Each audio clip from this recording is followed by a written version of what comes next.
আমরা মুসলিম হিসেবে ইসরায়েলি সকল পণ্য বর্জন করব, ঘৃণা করব এবং সর্বোপরি মহান আল্লাহ তাআলার কাছে আমরা 5 ওয়াক্ত নামাজ পড়ে প্রার্থনা করব। আল্লাহ যেন তাদেরকে প্রথমে দাবি করব তাদেরকে যেন হেদায়েত দান করে।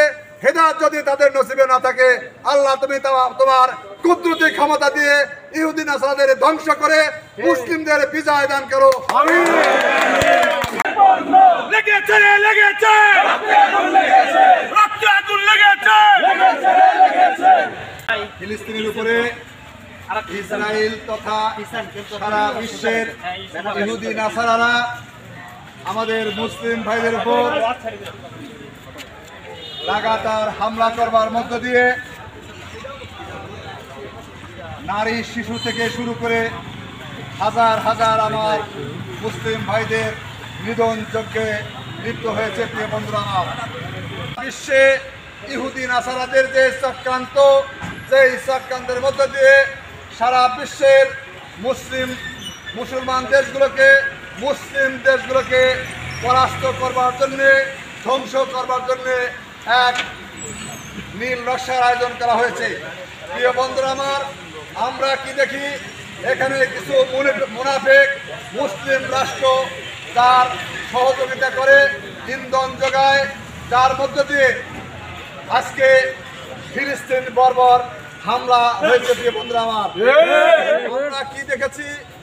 আমরা দেখেছি গত রমজান মাসে খাবার নেই, ওষুধ নেই, ঘর বাড়ি নেই, আকাশের নিচে বসে ফিলিস্তিনের মা বোনেরা, শিশু বাচ্চারা ঘাস খেয়ে পর্যন্ত জীবন ধারণ করছে। প্রিয় বন্ধুরা আমার, বাংলাদেশে থেকে আমরা মুসলিম হিসেবে আমরা কি করতে পারি? আমাদের মিছিলের স্লোগান ছিল ইসরায়েলি পণ্য বয়কট।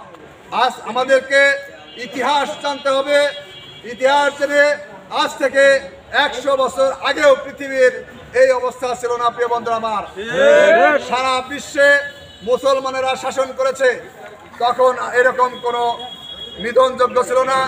ইহুদি খ্রিস্টানকে এভাবে হত্যা করা হয় নাই। প্রিয় বন্ধুরা আমার, আজকে তারা একদিকে যেমন এইটের নামে বিভিন্ন ধরনের সাহায্য সহযোগিতা, খাদ্য পণ্য পাঠাচ্ছে, রাস্তা দিয়ে গাড়িতে খাদ্য পাঠাচ্ছে, আকাশ থেকে বোমা বর্ষণ করছে। এমন ন্যাক্কারজনক ঘটনার জন্য তীব্র নিন্দা এবং প্রতিবাদ জানাই। বাংলাদেশ থেকে আমরা মুসলিম হিসেবে ইসরায়েলি সকল পণ্য বর্জন করব, ঘৃণা করব এবং সর্বোপরি মহান আল্লাহ তাআলার কাছে আমরা 5 ওয়াক্ত নামাজ পড়ে প্রার্থনা করব। আল্লাহ যেন তাদেরকে প্রথমে দাবি করব তাদেরকে যেন হেদায়েত দান করে। হেদায়েত যদি তাদের নসিবে না থাকে, আল্লাহ তুমি তোমার কুদরতি ক্ষমতা দিয়ে ইহুদি নাসারাদের ধ্বংস করে মুসলিমদের বিজয় দান করো। আমিন। বক্তব্য শেষ করছি। আসসালামু আলাইকুম ওয়া রাহমাতুল্লাহ।